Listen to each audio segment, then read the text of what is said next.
Well, later on, after I had been going with him a while, he went to CC camp down in Vicksburg. And I remember going down, and he was sitting at a little knoll down there, and we passed by, and I saw him there. And after that, he went into the Army, I think. Wasn't that right? No. No. Well, what was it after that? Well, I asked you to marry me. Oh, yeah, he did. He asked me to marry him. Finally. After so long time. Tell him where it was. It was standing in the middle of the road. We had gone down, we were with Ivan Sanford that night, weren't we? And one of his friends. And we had gone out, and another couple was there with us. Well, they got out of the car, and they walked down the road. And finally, Davis and I got out of the car, and we walked down the road. And he asked me to marry him standing in the middle of the road. And, of course, I said yes. And then after that, I reckon when, was that when World War II started? Yeah. In 1941. Yeah. You went into the service in 1942. 42. I tell him about what happened when we were going to get married. Your trip down. Oh, my trip to Baton Rouge. Mm-hmm. That was a long trip. I left Jackson. I went to Jackson the night before, and I spent the night with. What'd you get to tell you to come? What? Huh? How'd you know to go? Well, he told me to come. We had written letters. That's the only communication we had. That's the only communication you had back then was letters. And he wrote and wanted me to come. I said, okay. And then he went on, and that's when you came back home in World War II. He got a call. We had to enlist in service. And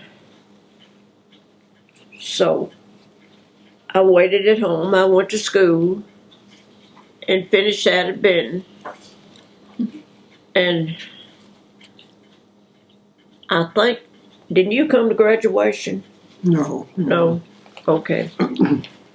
And then I was stationed in Meridian and got transferred to Baton Rouge. Oh yes, my little ring came from Meridian. Mm-hmm. He bought it there. It was a little... I bought a set of rings. I got left a key field in Meridian and went to jewelry downtown and bought a set of rings and paid $50 for them. And I mailed her the engagement ring. Oh, I put that thing on and I thought it was the prettiest thing you'd ever seen. Mm-hmm. I said, well, this is finally it.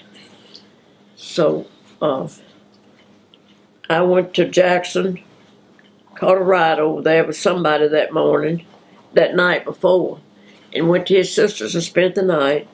And then I caught the Trailway bus going to Baton Rouge, and we left there about 8 something, I think, and I got in Baton Rouge at 6 o'clock. At 6, little after 6. We stopped at every cow trail and everywhere, picking up everybody, because that's the way that people went then by bus. Mm-hmm. And so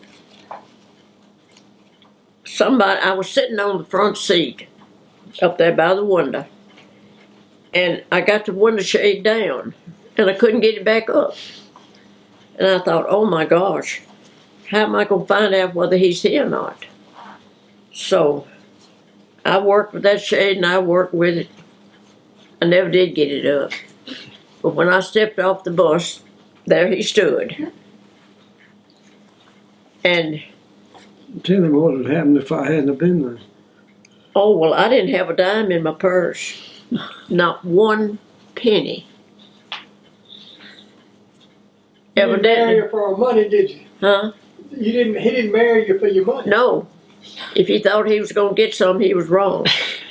And I thought, well, now, what if I get down there and he's not there?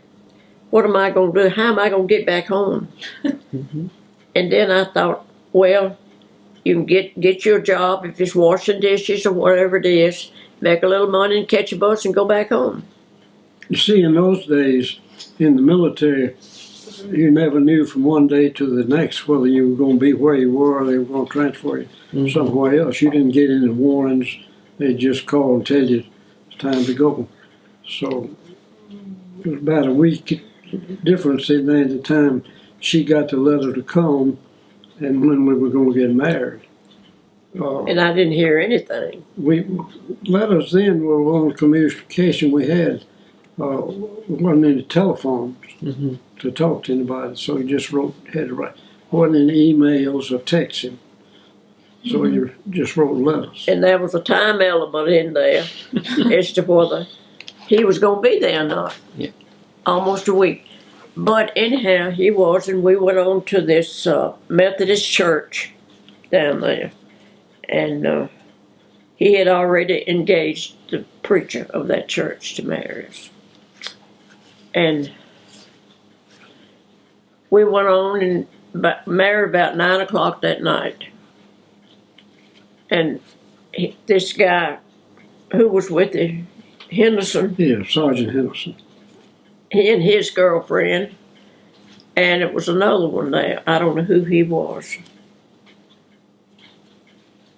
And we married at the parsonage.